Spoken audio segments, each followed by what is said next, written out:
राना साहब, क्या समझते हैं सियासत आने वाले दिनों में कितनी बदलने वाली है और किसके हक में बदलेगी? बिस्मिल्लाहिर्रहमानिर्रहीम अस्सलातु वस्सलामु अलैका या सय्यदी या रसूल अल्लाह अस्सलातु वस्सलामु अलैका या सय्यदी या हबीब अल्लाह। या सर, एक चीज़ तो बड़ी क्लियर है कि आने वाले दिनों में सियासत बदलने वाली भी है और सियासत के बदलने के साथ साथ पाकिस्तान की सियासत से बहुत से चेहरे माइनस भी होने वाले, कोई दूसरी राय नहीं। और इसका पहला दिन जो है वो तो 2 अक्टूबर को शुरू हो गया था, लेकिन अब फाइनल राउंड शुरू हो गया है और ये फाइनल राउंड का कल पहला दिन होगा। कल का दिन जो है, इस कल के दिन में ये चीज वाज़ेह हो जाएगी कि पाकिस्तान के अंदर माइनस की सियासत होगी या नहीं होगी। कल के दिन में ये चीजें फाइनल हो जाएंगी कि सियासत तकसीम होगी या सियासत किसी एक पलड़े में जाएगी।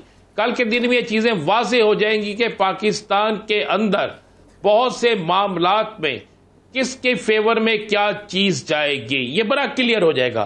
देखिए, मियां नवाज शरीफ की टोटल सियासत भी कल डिपेंड करेगी आने वाले वक्त के हवाले से, और चेयरमैन पीटीआई की सियासत भी कल के मामले पे बड़ी अहम पोजीशन पे जाएगी।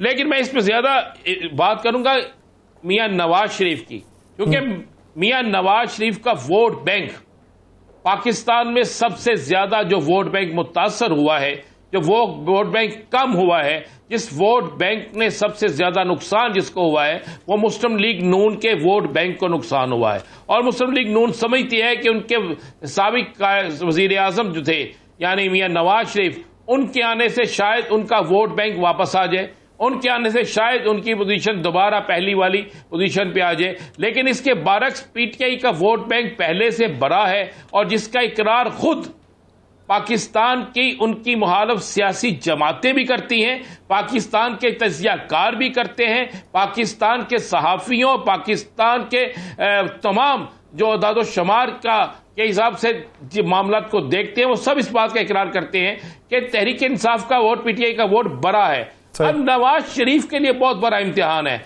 ऐसा इम्तिहान जिस इम्तिहान के लिए वो दिन रात कोशिशें कर रहे हैं, उनके लायर कोशिशें कर रहे हैं कि जमानत मिल जाए। कानून में उसकी गुंजाइश मेरे इत्तलात के मुताबिक नहीं है।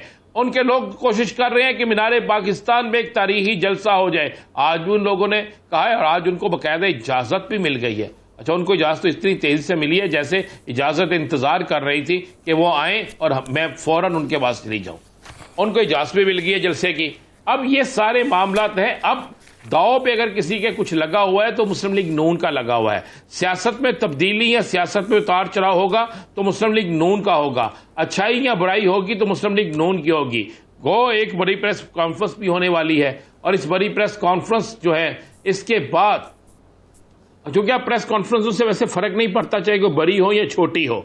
अब प्रेस कॉन्फ्रेंसों से फर्क इसलिए नहीं पड़ता कि इतनी प्रेस कॉन्फ्रेंसें हो चुकी हैं कि अब लोग उन प्रेस कॉन्फ्रेंसों पे सिर्फ चंद लम्हात के लिए अपनी नजर दुराते हैं, चंद लम्हात के लिए सोचते हैं, इसके अलावा और कुछ नहीं होता। लेकिन कल से फाइनल राउंड शुरू हो जाएगा और इस फाइनल राउंड का सबसे बड़ा रिस्क जो है, इस फाइनल राउंड का सबसे बड़ा लूजर जो होगा और इस फाइनल राउंड में सबसे ज्यादा फायदा, दोनों चीजें जो है वो नवाज शरीफ को होंगी। लूजर भी वही होगा और फायदा भी उसे होगा। बाकी जो साबिक वजीर आजम हैं, नहीं राना साहब, ये कैसे हो सकता है कि एक ही बंदा लूजर हो और फायदा भी उसे ही हो? फायदा किस हवाले से होगा कि शहबाज शरीफ साहब के ऊपर सारा बार है, उस बार से वो बच जाएंगे, और अगर लूजर होंगे तो किस तरीके से होंगे? बात है लूजर इस तरीके से होंगे, अगर वो जेल चले जाते हैं तो वो सारा पावर शो खत्म हो जाएगा। बेल नहीं मिलती, जेल चले जाते हैं तो पावर शो खत्म हो जाएगा। जिस पावर शो की बुनियाद पर इन्होंने आगली सियासत, जिस पावर शो की बुनियाद पर कुछ लोगों को ब्लैकमेल, जिस पावर शो की बुनियाद पर इन्होंने अपना आप बनवाने की कोशिश करनी है, इनके जेल जाने से वो पावर शो जो है, जो इनकी मोहब्बत में आने वो तो आएंगे नहीं। जिनको जबरदस्ती लाना है फिर उनको लाने वाले ठंडे पड़ जाएंगे, हमने दिखाना किसको है। और अगर ये चले जाते हैं, अगर इनको बेल मिल जाती है और ये वहां चले जाते हैं, बड़ा पावर शो हो जाता है, तो फिर पाकिस्तान के बड़े कानून नाफज करने वाले इदारों के लिए एक बड़ा चैलेंज होगा कि मियां नवाज शरीफ साहब जब पाकिस्तान से इलाज के लिए गए थे तो उस एफिडेविट में ये लिख के दे के गए थे कि इलाज के बाद जब मैं वापस ठीक होके आऊंगा तो मैं पाकिस्तान की अदालतों का सामना करूंगा। इस बारे में तो खुर्शीद शाह साहब ने भी ये बात की है। खुर्शीद शाह साहब भी कहते हैं कि अगर वो पाकिस्तान वापस आके अवाम में और घर चले जाते हैं तो फिर एक फसाद होगा अगर वो अदालतों का सामना नहीं करते तो बिल्कुल ऐसा। आज लाहौर में जो प्रेस कॉन्फ्रेंस की है पीपल्स पार्टी के मरकज जो पंजाब के अहम तरीन रहनुमा हैं, जो पार्लिमानी लीडर भी थे, उन्होंने भी यही बात की है। आज उन्होंने बड़ा क्लियर और वाज़ेह कहा है कि अगर नवाज शरीफ को बेल मिल जाती है और वो जेल की बजाय नवाज शरीफ जो है वो बिल्कुल वहाँ चले जाते हैं जहाँ पर उन्हें नहीं होना चाहिए, जलसा गाह में चले जाते हैं, तो फिर इस बात को ज़हन नशीन कर लें कि आने वाला वक्त जो है वो तब्दील है। ये बिल्कुल क्लियर और वाज़ेह उन्होंने कहा है।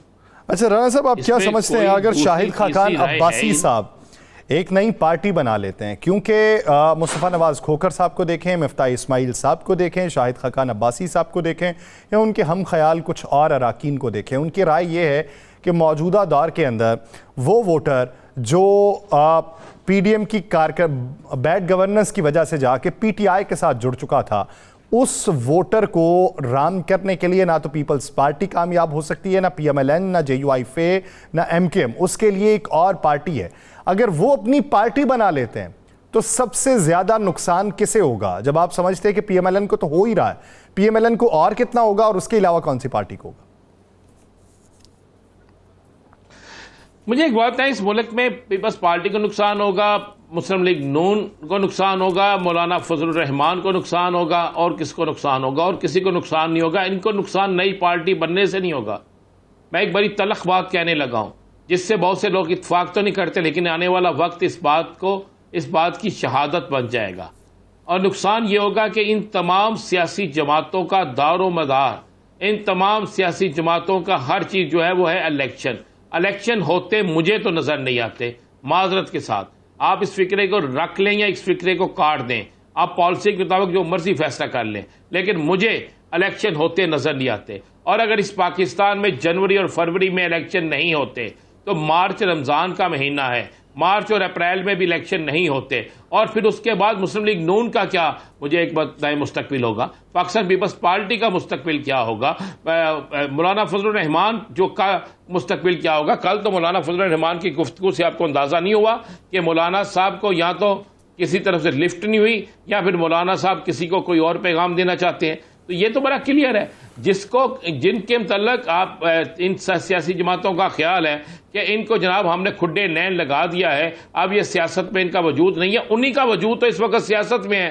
कि उनको जलसे की इजाजत नहीं है, उनको एहतजाज की इजाजत नहीं है, उनको इलेक्शन में लड़ने के लिए रोका जा रहा है। इसका मतलब उनका वजूद है, और जिनका वजूद वाकई वहां में नहीं है उनको डर खौफ पैदा हो रहा है कि इलेक्शन अगर ना हुए तो उनका जो मामूली सा वजूद रह गया वो भी खत्म हो जाएगा।